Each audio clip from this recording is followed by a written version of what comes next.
The pancreas is the only organ, underline only, the only organ that can carry out digestion from A to Z on its own. Why would we not protect that organ? Why? Tell me why. If this is an organ that can actually carry out digestion from A to Z, which means carbohydrate metabolism, because it produces an enzyme called amylase. Amylase breaks down carbohydrates, the starches, the glycogen to give you glucose so that you can absorb it. Number 2, lipase. Lipase is an enzyme that breaks down lipids, and lipids are fats. So it breaks down the lipids and then you can now absorb them. When you form free fatty acids and glycerols, you can easily absorb them.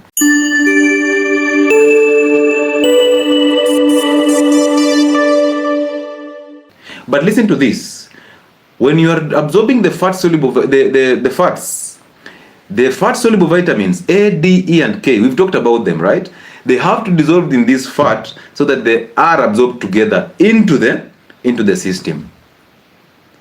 On that note, when you eat a fatty meal and then somebody tells you this fat, let's say you ate a fatty meat or you cooked with tallow, and then somebody tells you that this tallow, the same way it's solidifying on that plate, it will solidify in the blood vessels.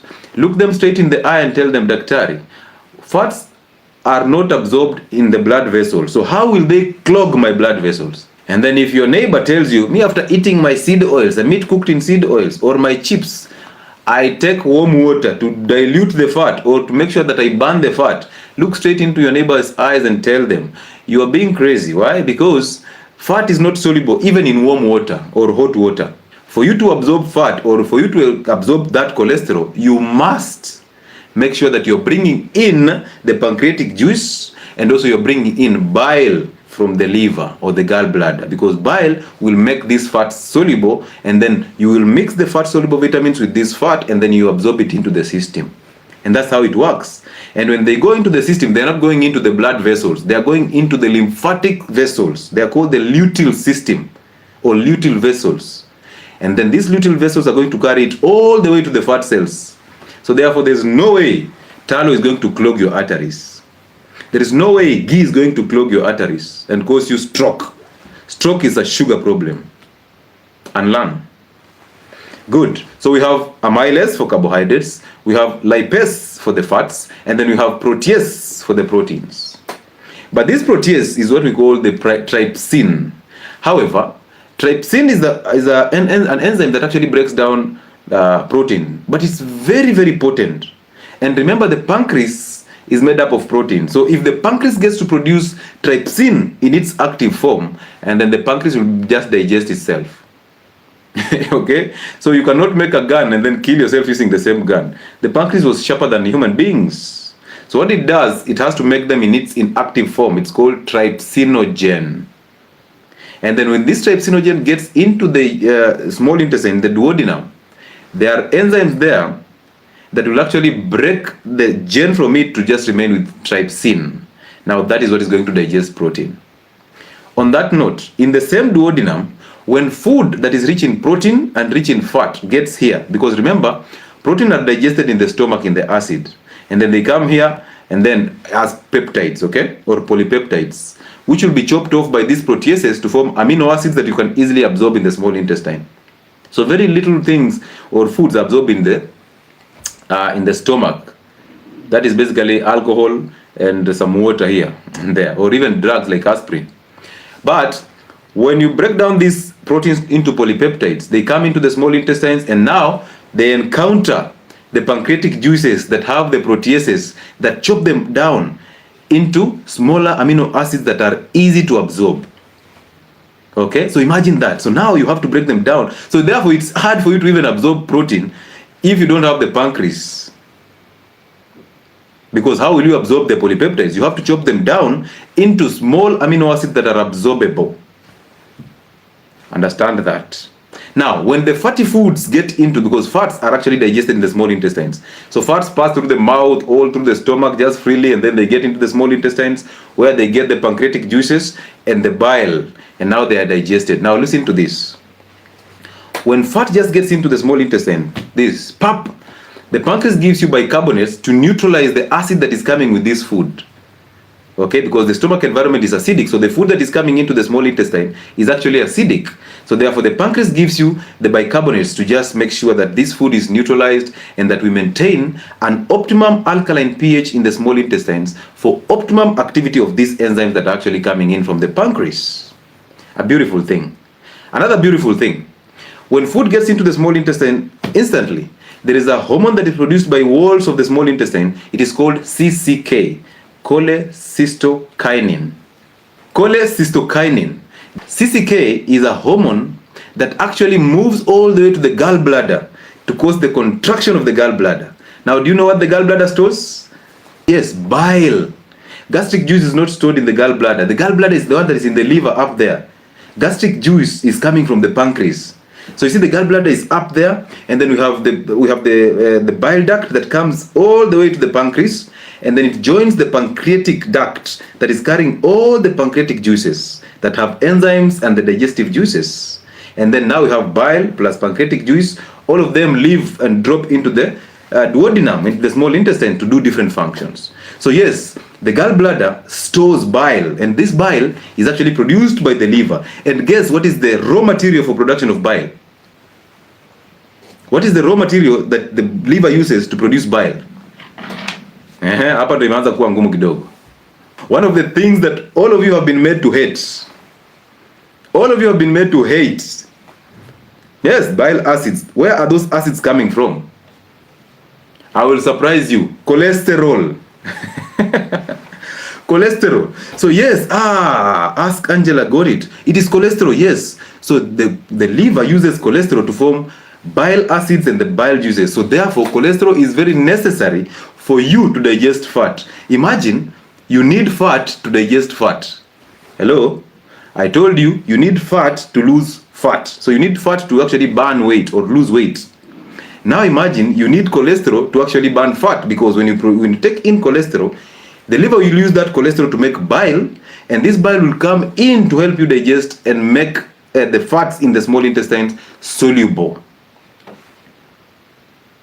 So when your neighbor is taking a glass of warm water to burn fat, crazy idea. What they need is cholesterol. But what has the system told them? What is wrong with cholesterol? Dangerous. And you will see, when we talk about the gallstones, you'll get to understand something about this cholesterol. So now, you need cholesterol to make sure that actually you digest fat and you absorb it. So this cholesterol, there are two types of cholesterol. You need to be here first. You need to stay here for the longest period of time. Go on my YouTube channel and look at cholesterol. Whatever you're calling the types of cholesterol, the LDL and HDL, they are not types of cholesterol. They are carriers of cholesterol. If a fire lorry, that truck that carries the fire brigades and all that, how can you call that a fire brigade? That's just a truck. Inside that truck is where you have the firefighters. So the firefighters are the cholesterol. The truck is the LDL and the HDL. So therefore you cannot call the truck just because it has cholesterol inside it. You cannot call it cholesterol. Okay? Do you call matatus human beings just because they carry human beings? So yes, so food has reached into the small intestine. It is fatty, it has high protein. We produce CCK. CCK goes and contracts the gallbladder because this food is fatty and we must digest it. CCK contracts the gallbladder and now we eject the bile. And now bile comes through the bile duct into the pancreatic duct and is dropped into the small intestine to digest this fat. And now you absorb it with fat-soluble vitamins. Perfect health. Perfect health. So therefore, when you're eating your vegetables, when you're eating your liver that is going to give you fat-soluble vitamins, A, D, E, and K, and then you don't eat it with fats, you've wasted that fat-soluble vitamins. That's why most of you will tell me, I eat a balanced diet, but you still come back with mineral deficiencies. Vitamin A deficiency, vitamin D deficiency, vitamin K deficiency, vitamin E deficiency. And now you come with all these symptoms of these vitamin deficiencies because you eat crazy balanced diets which are not nutrient dense, and then you don't eat the fats, so you don't absorb the fat soluble vitamins. And now we will come with a supplement for you. So listen to this. Function of that enzyme, that hormone called CCK. 1, CCK contracts the bladder so that you eject bile for digestion of fat. Number 2, it stimulates the release of digestive enzymes. So protein is coming in, fat is coming in. So now the CCK stimulates the pancreas to release the proteases, the trypsinogen. Number 3, it slows down gastric emptying, which means it makes sure that this food that is coming into the small intestine is not hurried, is not rushed. But look at you, eating every after 2 hours. You eat at 8 in the morning, at 10 you're eating, at 12 you're eating, at 3 you're eating, at 8 you're eating. You're eating every after 2 to 3 hours. So what are you doing? Before this food is totally digested, you're pushing it over. And then you start wondering where you got constipation from. You start wondering where you get mineral deficiencies from.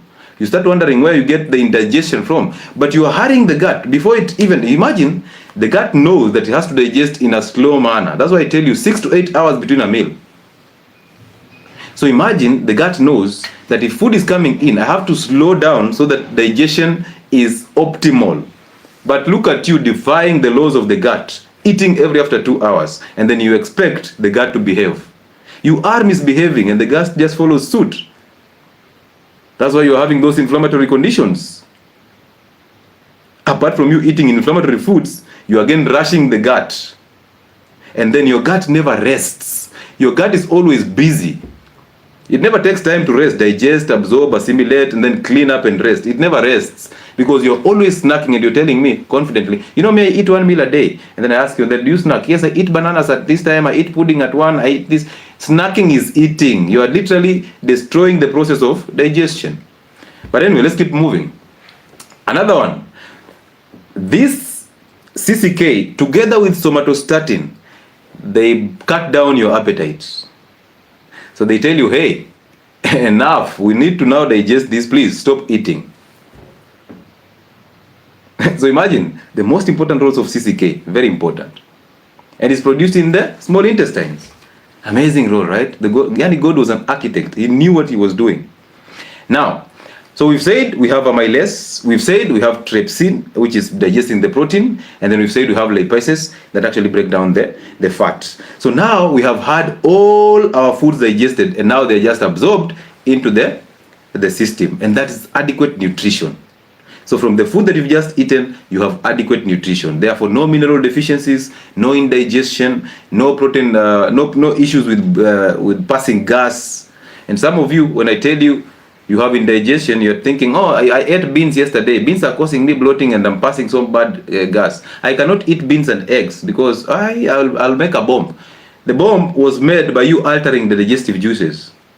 So you're blaming beans for what?